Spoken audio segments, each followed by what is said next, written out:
Eu lembro com saudade da Paulista antiga.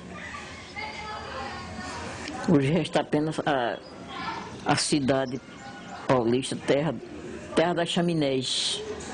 Tem as chaminés, mas não funciona.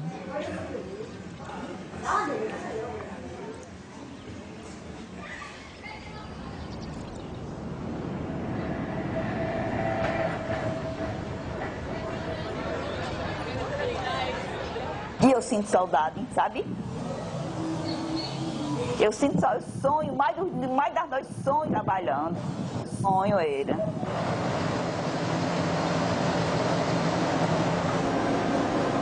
Até hoje eu tenho saudade da fábrica. Já tenho saudade da fábrica. Se tivesse possibilidade, eu ainda ia trabalhar. Na época que eu comecei a trabalhar, ainda tinha aqui no Recife, parece 19 fábricas de tecido, só no Grande Recife.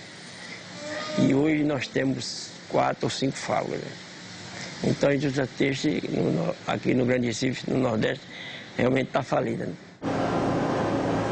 Mas foi uma das indústrias que favoreceu a economia desse país. Grande mesmo desse país. Era muita gente, era uma fábrica desse tamanho que hoje está trabalhando aí com 400 pessoas, no passado era 2.500, com menos habitantes na nossa cidade. E hoje aumentou, bem dizer, 60%, os habitantes e as famílias. Aonde é que está espalhado esse povo?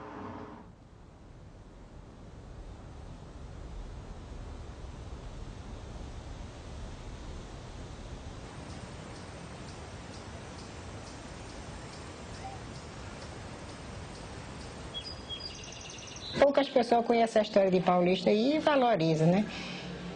Quem valoriza? Talvez os filhos ou netos de alguns daqueles trabalhadores que foram antigos aqui, que conhecem a história através dos pais, dos avós, talvez tenha alguns que se interessem pela essa história de Paulista. Mas na maioria das vezes você conversa aí com uma pessoa de qualquer uma vila dessa, não conhece a história de Paulista, nem sabe. Porque o ruim é você construir uma história e não exercitar ela todo dia, porque se você não exercitar ela, praticamente ela se apaga, né? E ela apagando, a história não fica viva. E a história eu acho que tem que ser contada, tem que estar sempre valorizada, né? Fazendo parte do nosso dia a dia. A gente... Paulista tem uma história, tem história, viu? Tem gente, tem mais antigo ainda do que eu, que sabe muito mais, sabe? Eu acho que se fosse contar, era uma vida.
Nasci na praia do Pau Amarelo, no Forte. E eu vim para aqui com 6 anos, né? Meu pai era pescador, minha mãe ajudava na renda da família, fazendo renda, fazendo crochê para vender, né? E ajudar na sobrevivência. Aí quando a Companhia de Tecido Paulista estava chamando as famílias para vir trabalhar aqui, né? Aí meu pai trouxe a gente, eu era pequena, estava com 6 anos, e as minhas irmãs estavam, a mais velha acho que tinha uns 17 para 18 anos, e os outros tudo era menor, era a escadinha, né, de 18 abaixo. Francisco Luiz da Silva era meu avô, dono de umas terras em Aldeia, Pau d'Alho, um sítio muito grande, com 18 filhos. E um dia chegou o vigia, que se chamava Capanga, os Capanga dos Lundres, né, dono da fábrica, com um carro muito bom, e foi conversar com meu avô dizendo que tinha trabalho para todos os filhos dele, com salários bons, com água, com casa. E eles traziam para a cidade e empregavam todo mundo, né? E como meu pai ainda estava com 12 anos na época, 12 anos, mas tinha irmão mais velho, aí eles disseram, a gente emprega todo mundo, de 10 anos até. E então, e dizendo assim, aí meu avô disse, não, mas a gente tem muita coisa a plantar. Não, vocês vão colher, não vai ter problema. Até lá eu dou outra terra para vocês trabalhar e tal. Aí meu avô se embelezou e veio com a família toda, os 18 filhos, ele e a mulher 20. Chegou na cidade de Paulista em 1905, parece, 1906. Quando eu vim para aqui, a gente morava no engenho Cabunema, um engenho que fica ali mais próximo do Cabo, né? A gente morava lá em Cabunema.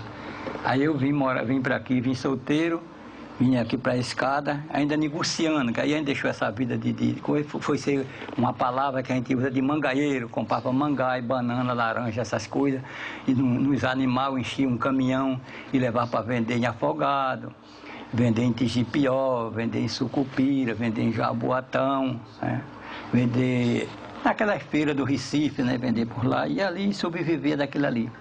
Aí depois eu arrumei um casamento, uma noiva, e essa noiva trabalhava aqui na Pirapama. A gente começou a conversar, disse que lá era bom. Já estava lá, né? Para quem está comendo o prato só pode dizer que é bom, né? Aí me chamou, né? Aí eu quase que rasgava a boca, né? Foi bom porque eu fiquei vendo ela, viu? Ficou vendo ela? Ficou vendo ela, ela passava assim para beber água, eu via, se ia para o sanitário, eu via, estava trabalhando, levantava a cabeça, trabalhando no primeiro andar, né? Numa janela, e estava tucaiando, rapaz.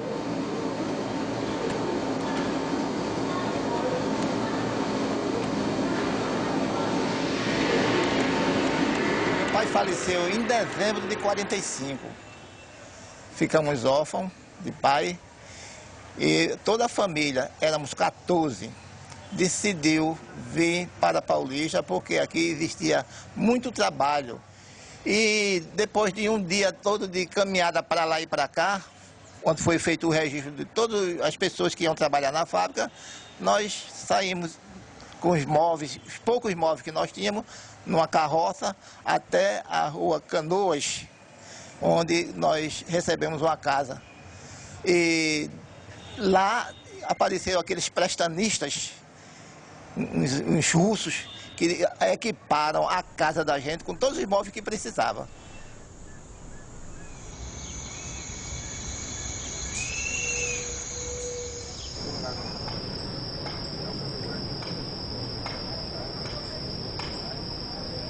Aí, da maneira também que eu vim do engenho para aqui, para trabalhar aqui, mas dentro do meu conhecimento de palestra com companheiros anterior, né?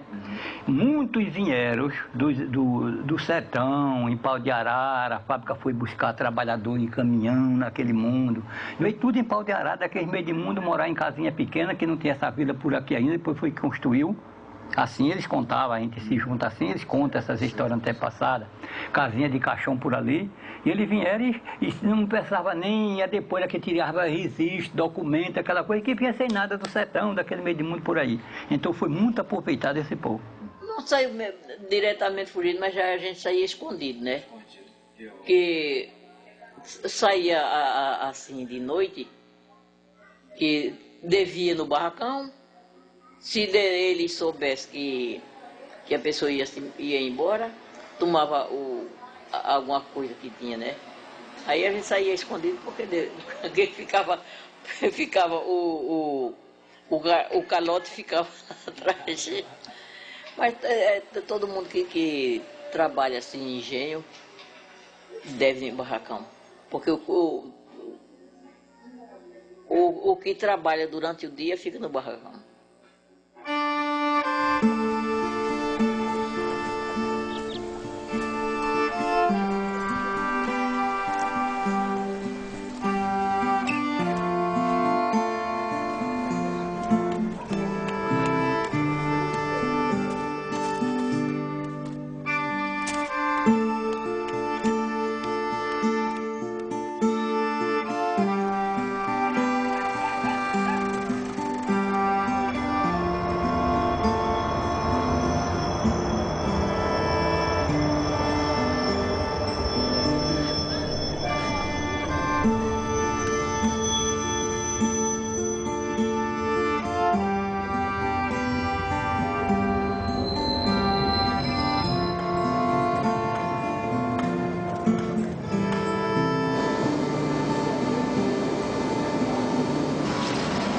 Eu cheguei em Paulista no ano de 1947.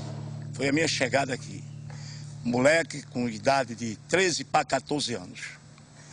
Das décadas de 50 para 51, eu tive a honra de conhecer o comendador Arthur Lundgren.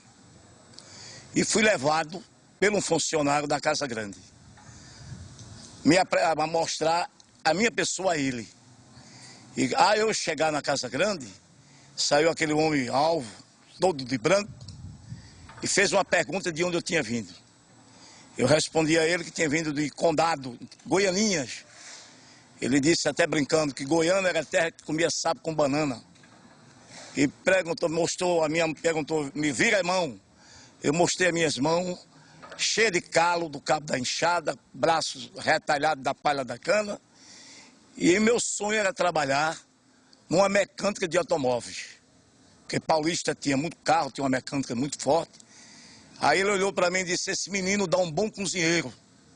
E me colocou dentro da Casa Grande. Quem vinha do interior sempre trabalhava na enxada, né?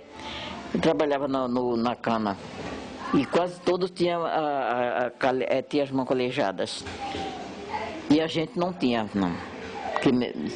Quem trabalhava era meu pai e a gente era tudo garota. Não trabalhava ainda na cana, não. Aí ele pegava na mão da gente para ver se era calejada. E valorizava quem tinha as mãos calejadas porque era trabalhador. Como Paulista tinha uma fama da grande indústria para Paulista, e tinha gente que tinha aquele sonho de sair daquelas grotas para vir para uma cidade de mais progresso. E a chegar aqui encontraram tudo. Abundância, água, rio. Foi melhor do que morrer de fome lá. Foi melhor vir para Paulista para trabalhar o tempo todo do que passar fome. Não tinha outra opção na época, né? A não ser que fosse trabalhar nas fábricas que eram também de tecido, que eram famosas na época. A fábrica da Torre, Camaragibe, Macaxeira, a fábrica Anitta, Amalita. Por aí existia muita fábrica de tecido. A gente andava com caminhão, quem quiser trabalhar. Quem trabalhasse na roça, se quisesse trabalhar, passava aprendendo uma semana, mais ou menos, dando comida, dando tudo, aí depois ele ia trabalhar. E quando os capangas dele iam buscar o pessoal no interior, aí enganava o povo. Dizia que tinha chafariz de leite, tinha cuscuz. Paulista tem montanhas de cuscuz, Paulista tem torneiras que dão leite. Paulista tem montanha de cuscuz, Paulista tem torneiras que dão leite. Era um homem de brinha regimentando operários pra fábrica. Começava em Paulista o reinado dos Lundgren. Seu Antônio, seu Jorge, seu João, todo mundo quer ser tecelão. Coronel Frederico mandou fazer casas pra esse povo acolher. Aos domingos bem cedo, missa, reflexões. Não esqueço meu medo as cantigas das santas missões. A gente já não acreditava em chafariz de leite, essas coisas não, né?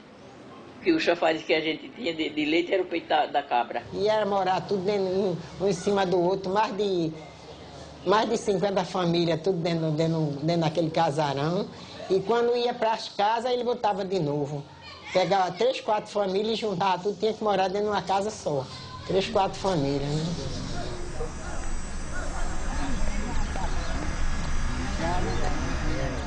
Quando cheguei era para botar só o material na máquina, a trama, certo? Para o tecelão trabalhar. Mas eu aprendi a trabalhar ligeiro, eu enchia aquele grupo de máquina que eu tomava conta e ia ajudar a aprender a ficar junto do tecelão, olhando. Aprendi a encher a lançadeira, aprendi a emendar o fio e daí segui. Com 6 meses que eu estava trabalhando dentro da fábrica, com 6 meses eu já era um tecelão.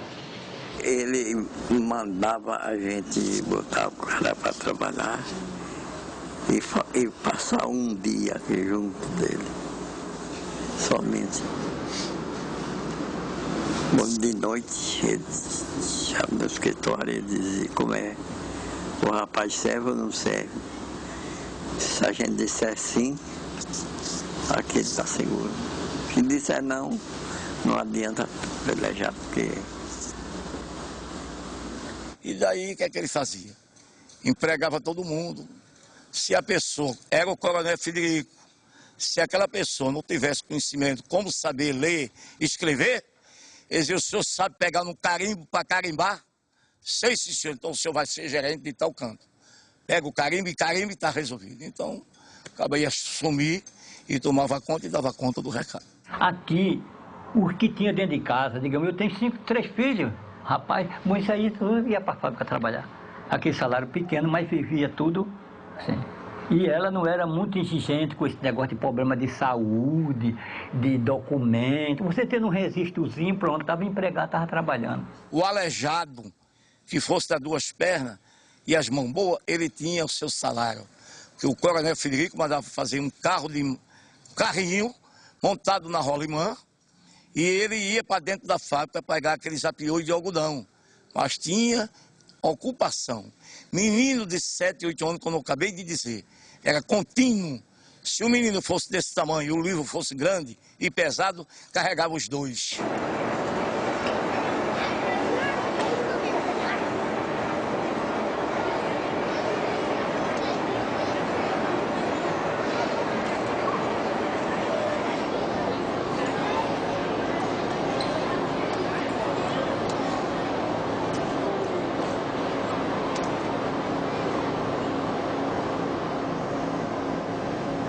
Estava com 11 anos quando eu comecei a trabalhar.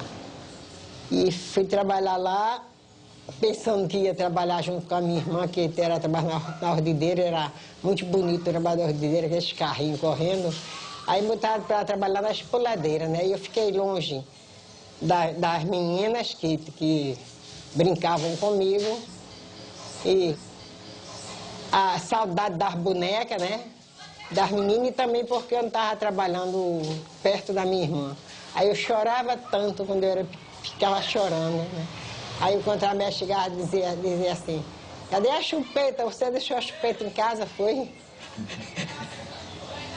E eu ficava com a raiva medando que ele dizia isso, mandava procurar a chupeta, onde eu tinha botado a chupeta, né? Tinha mais de 30 crianças trabalhando na espoladeira. E eu trabalhava a produção, a gente trabalhava 12 horas por dia. Pegava de meia-noite e largava de meio-dia, pegava de meio-dia e largava de meia-noite. Era o horário alternado, não dava para estudar, né? Uma semana eu trabalhava de manhã, na outra de tarde, aí atrapalhava. Tinha poucas escolas aqui. Na época, as empresas não gostavam que o pessoal estudasse. Para não aumentar o conhecimento, né? Não queria sempre gente aqui, gente analfabeta, né? A maioria do pessoal que vinha trabalhar aqui não tinha gente da roça, né? Das cidades, gente muito pobre que vinha aqui, não tinha muito conhecimento intelectual, né? Não existia escola. Aí o coronel tinha muito interesse que o pessoal aprendesse, porque ele tinha interesse em política, tinha apresentava sempre os candidatos dele. Aí o que ele fazia? Ele tirava aquelas pessoas que trabalhavam no escritório e que trabalhavam na seção de acabamento, que tinha mais leitura. Aí ele ia botava numa casa, um galpão, qualquer coisa, aí botava aquelas pessoas para ensinar. Aí tinha uma turma que ensinava de dia e tinha o que ensinava na parte da tarde e tinha à noite. Aí quem queria estudar, aí eles mandavam, eles davam livro, caderno, caneta, para o pessoal estudar, né? Eu sou um sino-analfabeto, não tive condição de estudar. Ia para a maré pescar, quando chegava da pescaria, a gente era que ia fazer o almoço, certo? E depois seguia para a escola, não tinha capacidade nenhuma. Eu estudei ainda assim, né? Eu saía da fábrica, eu largava de meio-dia, chegava em casa, tomava banho, aí comia um carocinho de feijão com carne de charque, aí ia lá para a escola, que era bem pertinho da minha casa, lá em Canoa. Tinha dia que eu ainda conseguia estudar, e tinha dia que eu ficava dormindo. Aí ia para a cabeça, ficava dormindo lá em cima do livro, não estava ouvindo nem nada do que era que ele estava dando, eu olhava para a quadra.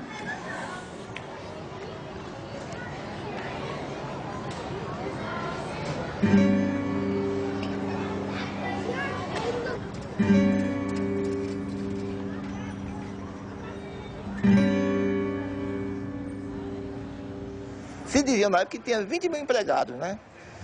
Era muita gente, né? Quando a fábrica apitava de 5 horas da manhã, era aquela procissão enorme de gente que ia para o meio da rua, né? Ele tinha um amor, ele adorava. Quando apitava as duas fábricas de 5 da tarde, ele ficava com as antenas ligadas assim, ó.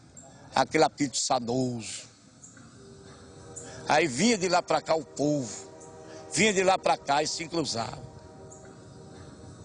As fábricas apitando, os chaminés fumaçando, a zoada do tamanco, o povo usava tamanco e sombrinha.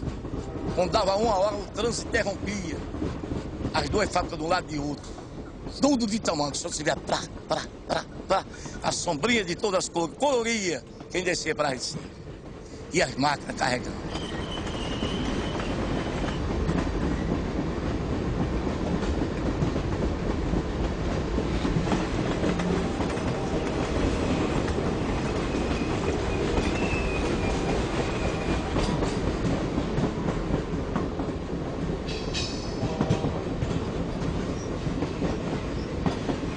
No dia de sábado vinha o trem da Serra, da propriedade da companhia, carregada de legumes, galinha, bode, porco, cana-caiana, jaca, manga, laranja, beiju, inhame, macaxeira, de tudo das propriedades, para vender de graça aqui na Feira de Paulista.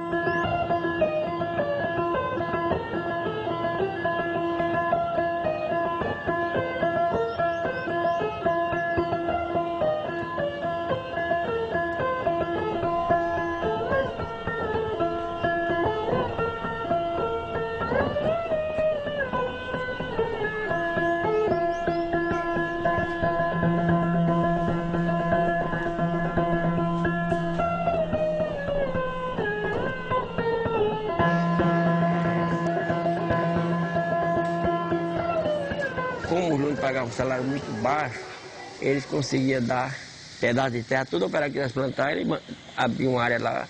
E teve muita gente que fez sítios grandes, né, pro lado de Timbó, no Jorge. E eles passaram a máquina, eles tinham um trem, né, que corria numa linha lá. Eles traziam o que o povo plantava, batata, inhame, macaxeira, tudo, e trazia para a feira. Então, tinha época que tinha tanta batata, o cara vendia o dia todo, de tarde ficava mais de 50 quilos, e o povo levava de graça, ele dava, deixava lá, porque não adiantava voltar para casa que todo mundo tinha, né? Então a feira tinha coisa muito barata, né? Porque era o povo que plantava e trazia para a feira, não tinha atravessador, porque o Lune mesmo trazia nessa máquina mesmo, não sei quantos carros carregados de alimentação para vender na feira. Essa vantagem fez com que os trabalhadores aguentassem, senão tinha morrido tudo de fome, porque ele pagava.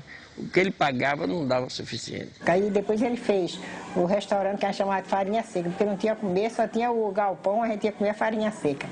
fazia o café lá e chegava lá, dava uma lata ou então um papel mesmo em cima daquele cimento e botava a farinha com carne de charque assado, derramava o café dentro, fazia aquele pirão. Agora eu tô gostando. E a bagunça, né? A gente saía brincando mesmo, viu? Era bom a vida quando a gente trabalhava, era bom, não era uma coisa, o povo não encarava o trabalho como uma monotonia, uma coisa assim, não, a gente brincava também. Naquele momento, os administradores, né, da Companhia de Tecido Paulista, eles usavam a mão de obra que eles compravam dos trabalhadores, atrelava aos divertimentos, né? As festas que era tudo gerenciada por eles. Era uma maneira de ele também achar que deveria dar lazer aos trabalhadores, né? Quando ele fazia isso, estava fazendo isso para os próprios trabalhadores, como para as famílias, saírem de casa e mostrar que tinha como se fosse aquela cultura que a empresa estava preocupada em fazer os festejos, né? Nos períodos carnavalescos, juninos, festa de final de ano. Tinha sede de dança por todo canto, para se ocupar. E aquele baile, tocado com orquestra, todo mundo de terno, muito bem arrumado, na época do Sapa Luiz XV, lembra?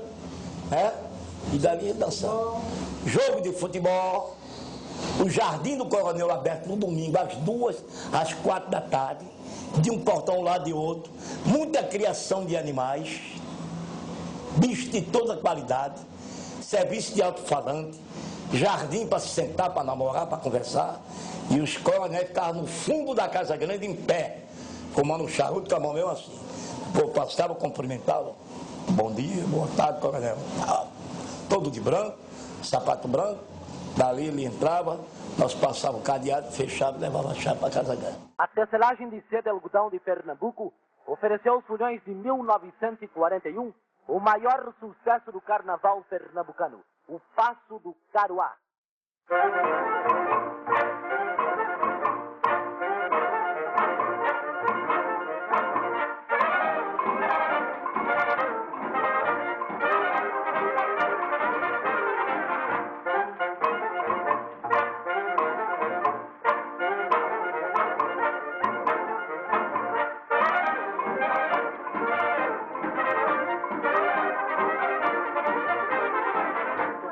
Do Caruá, eu quero ver como é.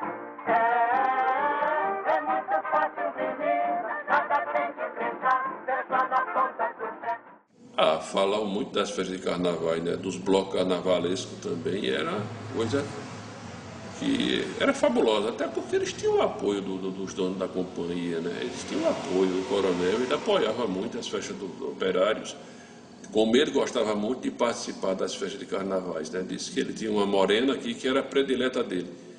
Ele chegava numa festa de São João, numa festa de carnaval, qualquer época do ano, ficava procurando a morena. Cadê a morena? Cadê a morena? E a morena era a predileta dele, para dançar, né? Então tinha muita festa aqui, como ele gostava das brigas de galo, das corridas de cavalo, de futebol. Tinha o Campeonato das Indústrias, onde participava a Companhia de Tecido Paulista, Tecanô, Macaxeira e outras empresas, né? Esse campeonato era importante, que tinha aquela empolgação dos trabalhadores que iam representar a empresa, né? Tinha que colocar o padrão da empresa e se tornar, naquele período, aquela competição, ser um atleta assim, defendendo a empresa dele, né? Era muito importante. Inclusive eu fiz parte da seleção da Companhia de Tecido Paulista e eu jogava de ponta direita. Se você for ouvir um atleta da época ou quem acompanhou, cada sessão praticamente tem o seu time. Tem o seu time e tem os torneios internos. Então era uma coisa interessante. Tem uma integração muito grande entre o operariado, né?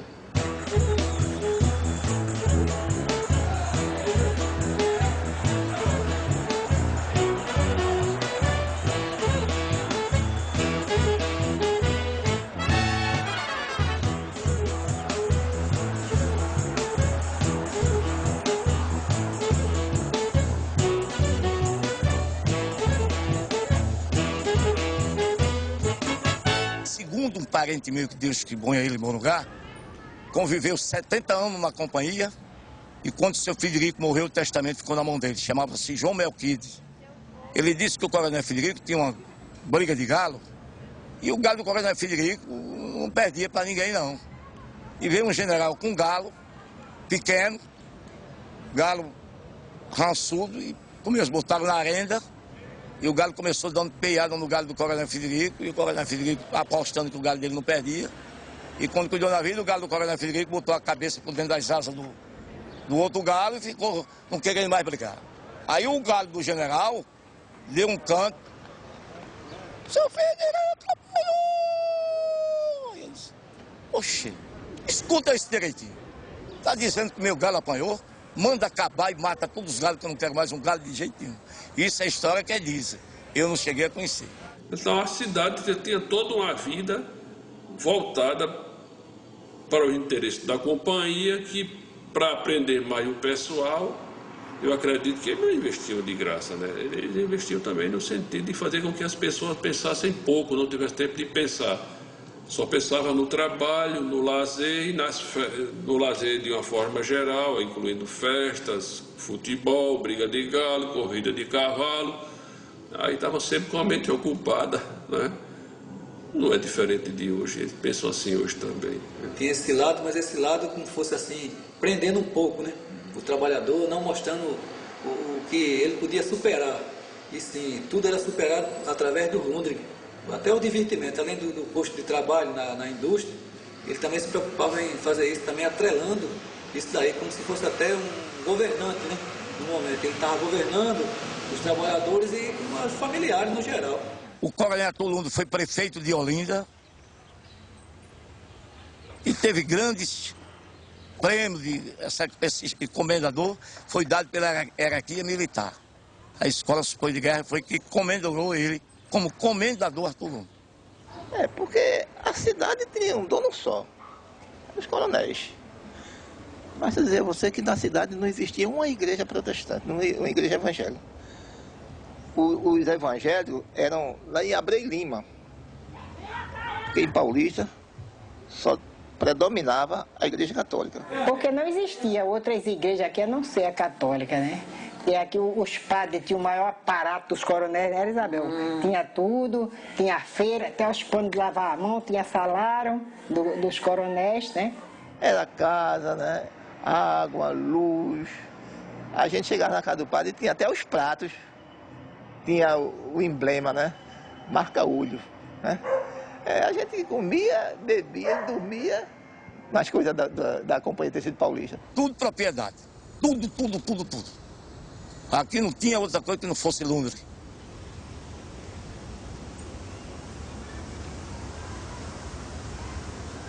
Primeira etapa que eu encontrei na Casa Grande foi a Escola Superior de Guerra, composta de 150 generais, almoço na Casa Grande, e eu tive a dignidade e a honra, junto com os cozinheiros, de fazer. Não, na cozinha era só homem. Ele não aceitava mulher. Agora a mulher, fora, para lavar e engomar. Tinha uma tratadeira de galinha. Essa tratadeira de galinha tratava de galinha, tratava de peixe, tratava de camarão. E tinha uma senhora que era lavadeira e a outra engomadeira. E dentro da casa, dentro da cozinha, tinha um copeiro, os dois cozinheiros e eu para zelar e tomar frente de tudo. E os Lundgren foram os caras que cresceram muito. Eles começaram a comprar essa fábrica pequenininha, com 10 máquinas de fazer saco. E em 1940 chegou a ter 25 mil trabalhadores, né? Essa indústria em Paulista trabalhava 25 mil trabalhadores na fábrica externa e interna, porque tem um povo que trabalhava plantando eucalipto, outros que criava galo, outros criavam cavalo de raça, cavalo puro sangue para corrida. Então galo de raça, eles abriram um leque, muito sítio. Então eles cresceram em todas as áreas lá, né? Mas tudo o povo que trabalhava, tinha gente que não ganhava nem o salário mínimo, né? Nunca ganhando, ele dava o que queria, e se não aceitasse ele mandava dar uma pisa, tinha capanga para tudo, né? Então era uma desordem muito grande, a exploração era muito grande. Os nossos direitos não satisfazia e não satisfaz só numa feira básica, no menino numa creche, A mulher saindo 15 minutos para amamentar, tá certo, são tudo coisa paliativa que precisa o trabalhador ter. Mas ele tem outros direitos. Ele tem direito a 13º mês, tem direito a férias, tem direito a um salário justo. Eu vim tirar a carteira de trabalho em 40. Foi quando veio uma ordem do Ministério do Trabalho para todo mundo ter carteira de trabalho. Levava assim, aquela comissão grande para tirar retrato, para assinar as carteiras, tudo já vinha com a profissão, já vinha, a gente não escolhia. Tinha essa coisa, que a gente não escolhia profissão. Eles eram quem impunha, né?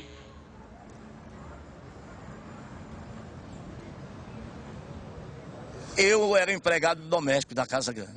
Recebia o dinheiro na folha amarela.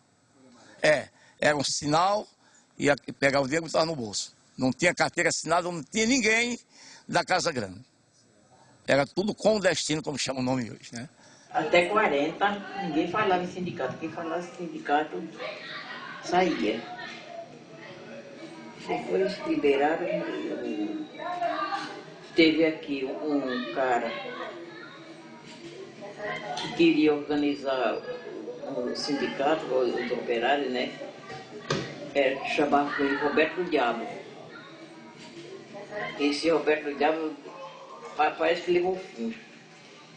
Tinha muitas coisas aqui que o povo desaparecia misteriosamente. Eles mandavam chamar os operários para ver se queria sindicato. Os operários iam para não sair do trabalho, né? Não perder o emprego. Só dizia que não queria. Que ele dizia que quem quiser ficar. Quem quiser, fique deste lado. Quem quiser o sindicato, fique deste lado. Quem não quiser, fique do outro. O povo ia tudo para aquele outro lado que não queria o sindicato. E ele dizia que ganhava, mas depois o povo ia todo para o sindicato. Ia se alistar mesmo, fazer as folhas do sindicato. Mas era quase uma imposição. A gente sofreu imposição aqui em Paulista. Porque estava começando a construção do sindicato, né? Aí tinha o contramestre lá, que era da diretoria do sindicato. Tinha 2 contramestres, tinha Valfrido e Adebal. Aí eles faziam parte da diretoria do sindicato. Aí eles, como era tudo feito escondido, né? Aí eu era bem pequenininho, aí ele me botou para eu pedir dinheiro para o sindicato, para comprar, para ajudar na construção do sindicato. Aí eu saí tamanho de nada, né? Detrás, me escondendo por detrás para pedir dinheiro ao pessoal para a construção do sindicato.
Quando eu cheguei logo na fábrica, havia uma disputa tremenda de eleição. Né? Aí eu, 14 anos, não sabia de nada, certo?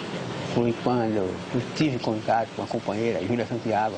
Ela chegou assim, olha, se você passar em um portão, mandarem botar qualquer coisa na urna, não bote não. Que aí é voto que eles querem para o candidato dele, que é um tal de Pedro Fernandes. Eu falei, tá certo, o meu conselho dela. Eu vinha passando, um vigia, que a gente chama de soldado, me chamou, olha, coloca isso aí na frente. Não, coloca o senhor. Eu fui embora, certo? De lá, comecei minha caminhada dentro do sindicato. Tinha um senhor que era secretário do sindicato, né? Aí naquela época de até eu vir no Lindo, aí ele arrancar a unha, não sei o quê. Ele era secretário do sindicato. Aí a Companhia de Tecido Paulista, aí mandou um bocado de vigia, mandou o Rezende, o pai de Rezende que foi prefeito, e parece que Manuel Carlos na Graxa, um bocado de vigia chegou lá. Aí descobriram a casa, ele tinha 9 filhos. Aí levou o caminhão, tirou as telhas todinha de cima da casa, botou dentro do caminhão e deixou a casa descoberta porque ele fazia parte do sindicato, né? Isso foi em 48, mais ou menos isso, né?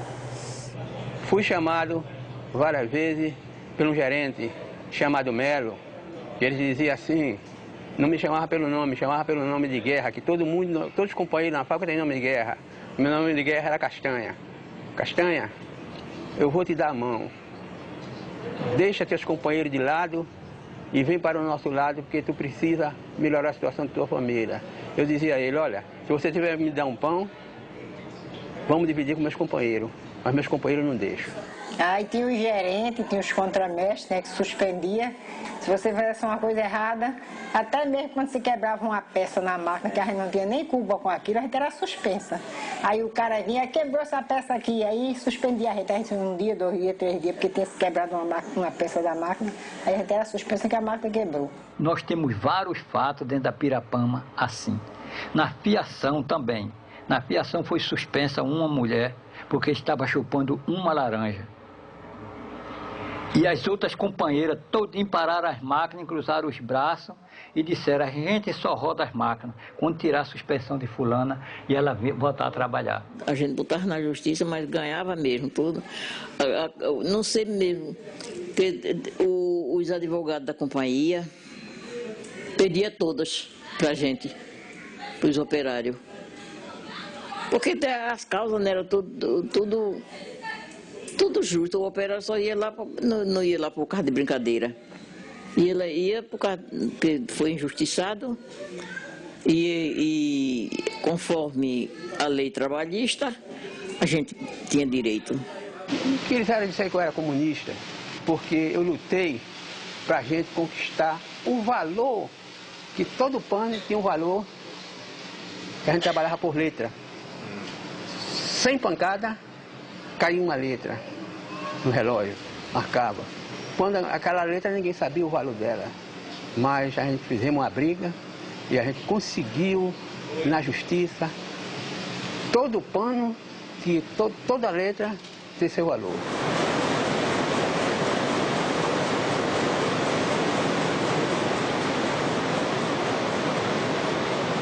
Nesse tempo aí não estava ainda, não tinham reformado as máquinas, né? Eram as antigas mesmo, pé duro mesmo, né? Aí depois me deram 2 lados. Aí eu fiquei com 2 lados, corria tanto. Quebrava aquelas máquinas, não tinha chupadeira, o algodão avoava, cobria a cabeça da gente de algodão, os olhos ficavam cheios, parecia um carneiro. Todo mundo coberto de algodão, se eu chegava dentro da fábrica, olhava assim, não via nem os olhos da gente, porque era tudo coberto de pelo.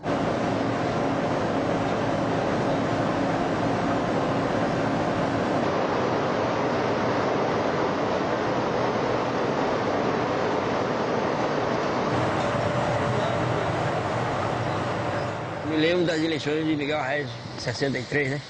O vigário chamou a gente, da LOC, e disse, olha, quem votar em Miguel Arraes é comunista. Ninguém pode votar nele, o vigário dizendo isso.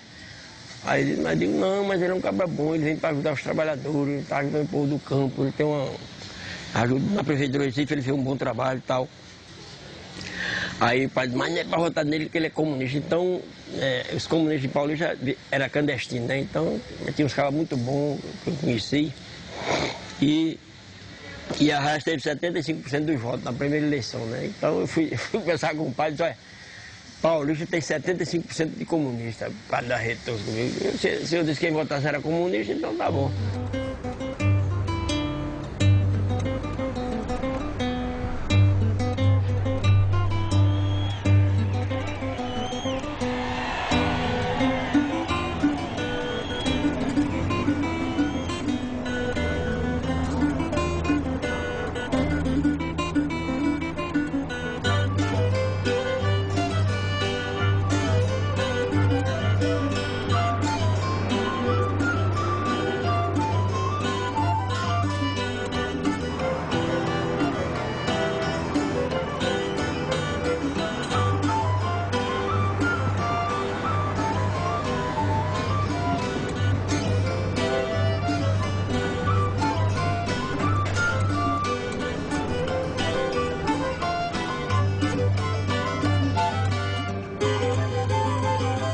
63 participei de uma greve muito grande que foi de 21 dias, né, assim.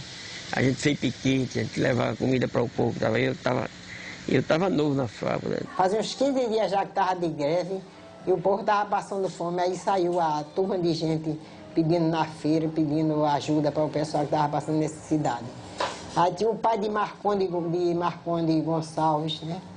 Que é também pai desse senhor que tem essa casa de peça aí aqui em Paratibe. Era lá na Rua da Lama, a padaria. Na esquina da Rua da Lama. Tinha uma padaria dentro daquela lavagem. Aí o pessoal foi pedir pão a ele. Aí ele disse, faz greve quem pode, não vou dar nada a ninguém não. Aí o pessoal disse, vamos acabar com o pão de guri.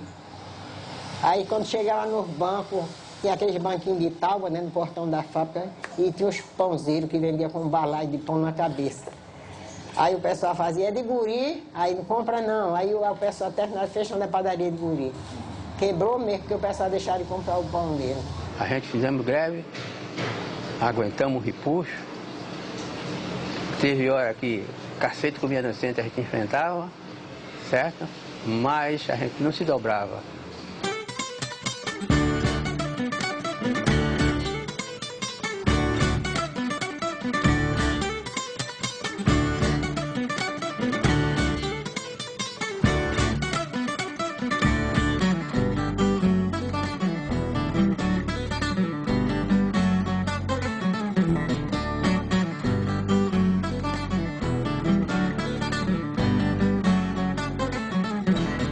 Mas a maior mesmo que o coronel foi embora daqui, quando o pessoal arrombou a levada, meia-noite a gente estava lá dentro do sindicato, aí saiu os piquetes, aí veio um bocado arrombar a levada da água, né? Porque a fábrica só funcionava por causa da levada que botar a água para lá, né? Aí o pessoal ia lá em cima, porque aí quando a levada secava, aí não tinha luz para a casa do coronel, não tinha nada.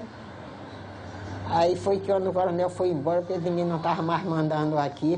Foi nessa greve bem grande que arrombou a levada da água.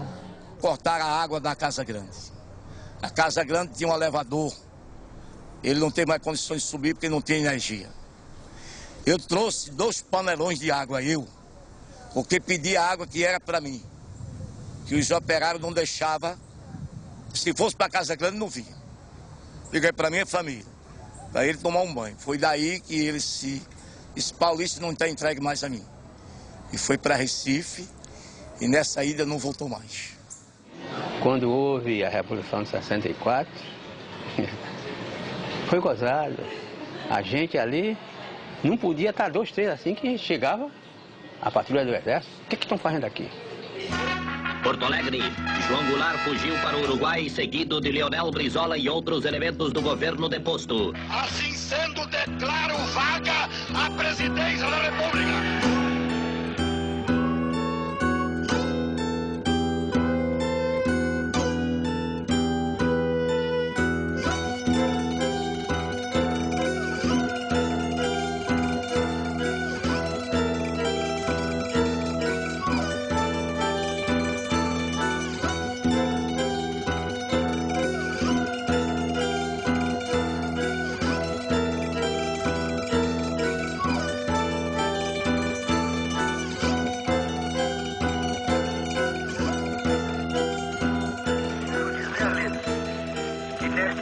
Recebo confirmação da prisão em Pernambuco do governador Miguel Arras, pelo general Justino Alves Bastos.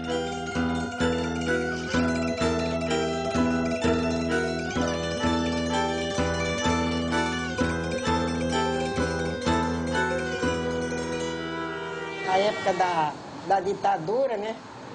Aí o pessoal não tinha como se defender, aí não podia fazer reunião, né? Se fizesse reunião, já viu, ia preso. Aí era a igreja que criou o encontro de irmão. Aí o encontro de irmão a gente fazia as coisas que a gente fazia, porque tinha apoio da igreja, né? De alguns padres, principalmente de Dom Helder, que deu muito apoio aqui, né? E o encontro de irmão foi uma luz assim para o pessoal se defender das políticas e lutar pela redemocratização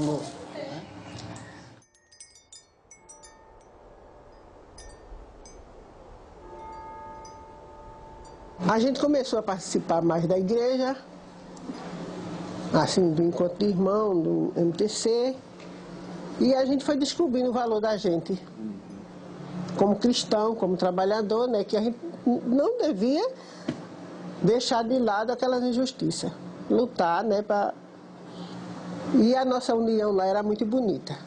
Eu sempre costumo dizer isso, né? A JOC me ensinou a descobrir a classe operária.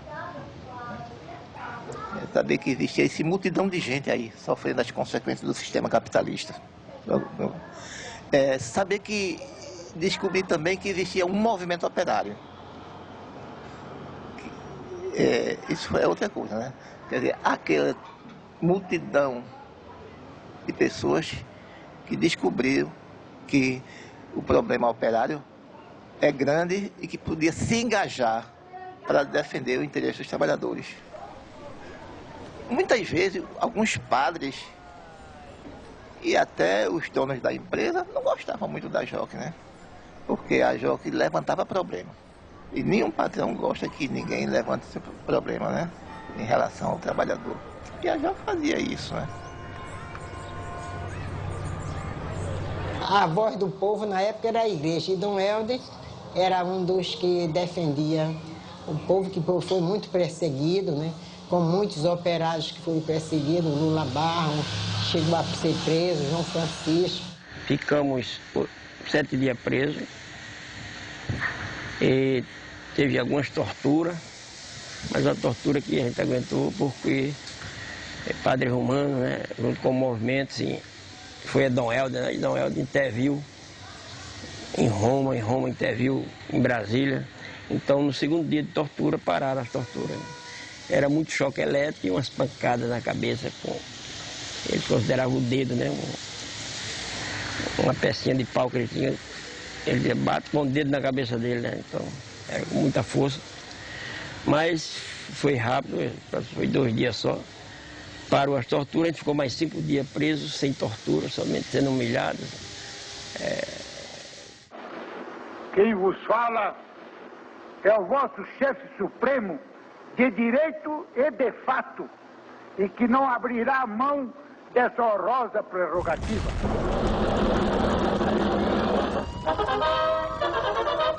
Nos termos do artigo 2º e seus parágrafos do Ato Institucional número 5, de 13 de dezembro de 1968, fica decretado o recesso do Congresso Nacional a partir desta data.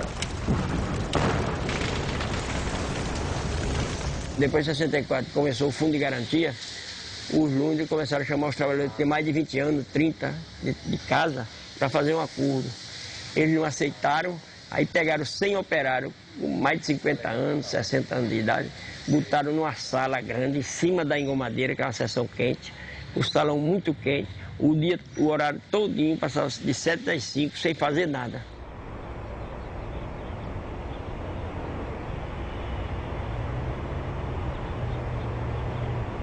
Eles fizeram o museu porque queria acabar com a estabilidade do trabalhador.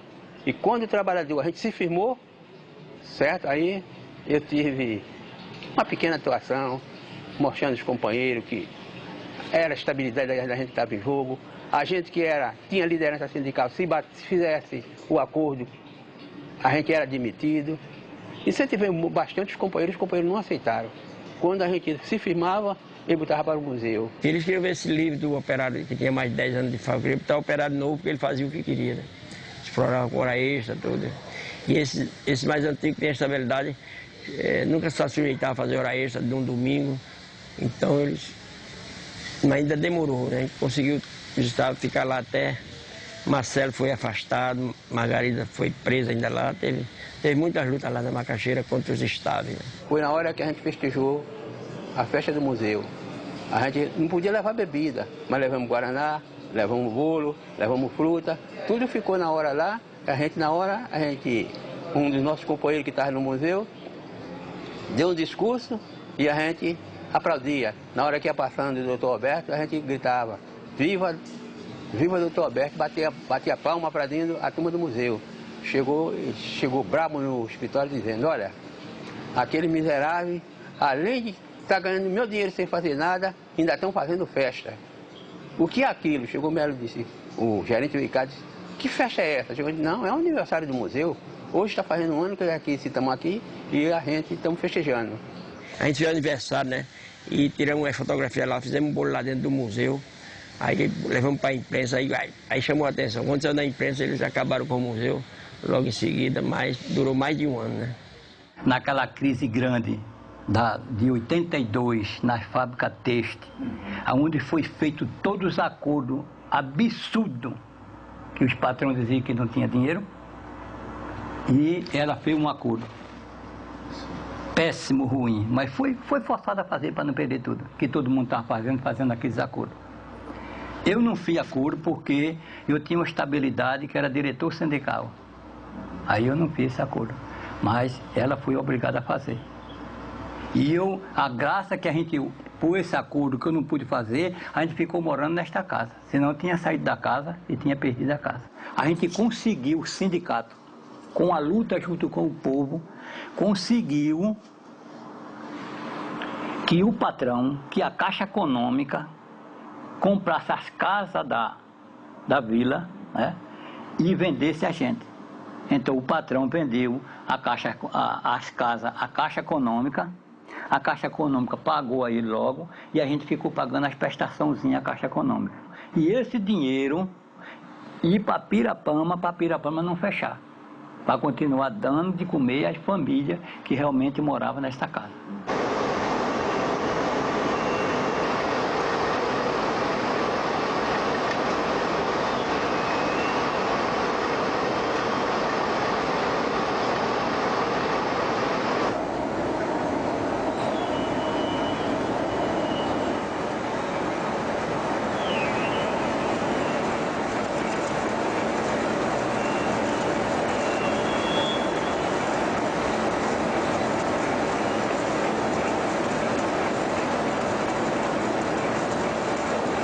Aí eu sei que eles ofereceram a mim para eu fazer.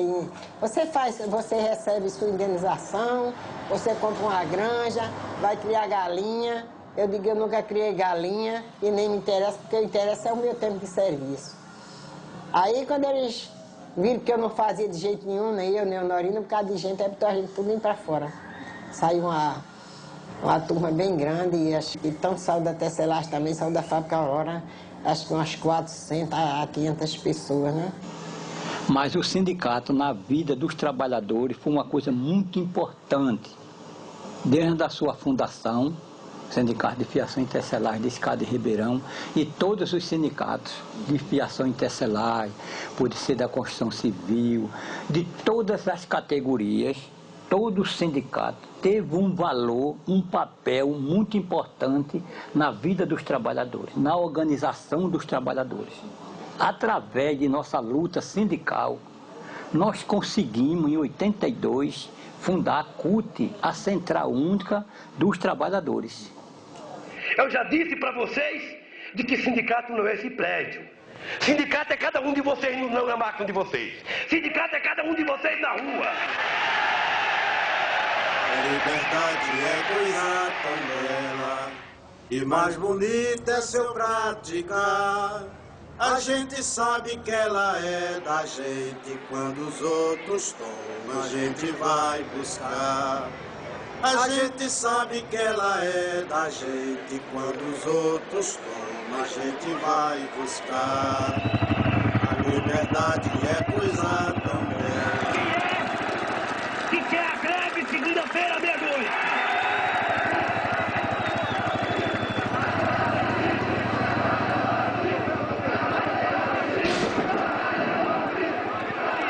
Vamos se unir, companheiros. O campo está aí, vamos entrar.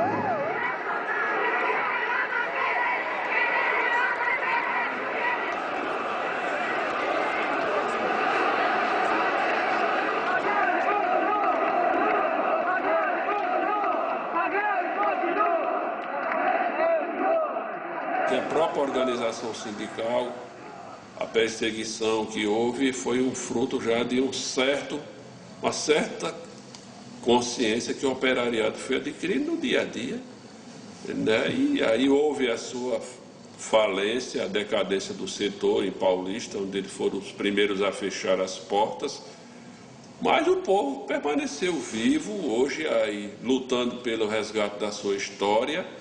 Isso é um sinal de que o capitalismo, os coronéis passaram, mas a população ficou, resistiu, né? Apesar da cidade não comportar os trabalhadores, hoje somos considerados uma cidade dormitório, mas Paulista está aí de pé, né? A cada dia se mobilizando, os movimentos sociais, as mulheres, os trabalhadores de um modo geral, os servidores públicos, na sua luta por melhor condição de vida e condição de trabalho.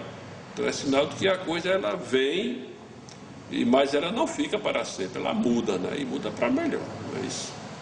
E hoje temos a Associação dos Aposentados em Paulista, que tem uma luta formidável, tem um grupo muito bom, nós estamos com uma turma de luta boa, todo mundo ligado ao partido, ligado à Associação de Moradores, fazendo um trabalho assim de formação para assumir o processo político da cidade, né? Até hoje, com muita dificuldade, mas estamos na luta, né? Apesar da empresa hoje estar fechada, ainda tem um poderio econômico e político na cidade muito grande. Os prefeitos, para administrar a cidade, têm que ser ainda os aliados da companhia, independentemente de partido ou de cor, né? E tanto é que antes de se eleger, parece-me, pelo que a gente vê aí no cenário, todo mundo procura logo a companhia de Paulista para conversar, né? E até nas pessoas mais idosas ainda tem essa cultura do tempo dos coronéis, de falar baixo, da companhia. Tem medo ainda, na verdade, né? Eu me lembro que um dos patrões me disse uma vez: eu lhe dou tanto para você sair desse processo da justiça. E eu estava numa situação difícil, passando fome aqui com meus filhos, com 4 filhos. Eu disse a ele: eu não aceito não, porque vocês estão me roubando, o salário é meu. Aí ele botou para fora. Mas não tem problema, né? E isso é difícil, você enfrentar o patrão, né? Então, a gente chama o trabalho de safado quando ele não enfrenta o patrão hoje. E ele muitas vezes tem razão de não enfrentar. Porque o desemprego hoje é 2 anos sem trabalhar. Quando eu era criança, aí o meu pai dizia pra gente: vai haver tempo de muito rasto e pouco pasto. Aí eu ficava pensando, não sabia o que era que ele queria dizer com aquilo, né? Aí hoje eu faço as minhas comparações, né, com o desemprego e a quantidade de pessoas sem ter trabalho, né? Mas ainda está um pouco assim, ainda tem um pouco de esperança, que mesmo com tecnologia ainda não deixe a profissão de um tecelão acabar por conta de tanta tecnologia. Eu acho que o homem está preparado para enfrentar a tecnologia, mas eu vejo, por outro lado, que o setor têxtil, do jeito que vai, a gente vai trabalhar só com tecnologia, e o homem não vai ser reconhecido como um tecelão, vai ser reconhecido por máquinas com tecnologia.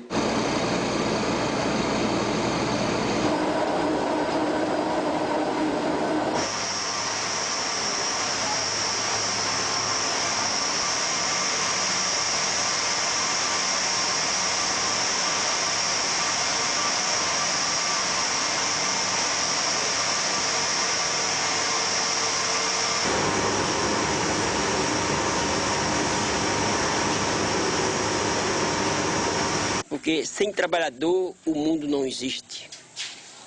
O mundo existe porque tem a nossa mão para produzir. O que a gente tem que exigir é um bom salário, em qualquer profissão. A gente sente saudade da convivência com os companheiros. Um não podia ver o outro triste, todo mundo era colega, todo mundo brincava, né? Hoje em dia, se eu pudesse e tivesse possibilidade, 12 nem 20 não, mais umas 6 máquinas ainda tocava. Se pudesse, ainda ia trabalhar. Só porque a vida do trabalhador é boa. É sofrida, mas é boa.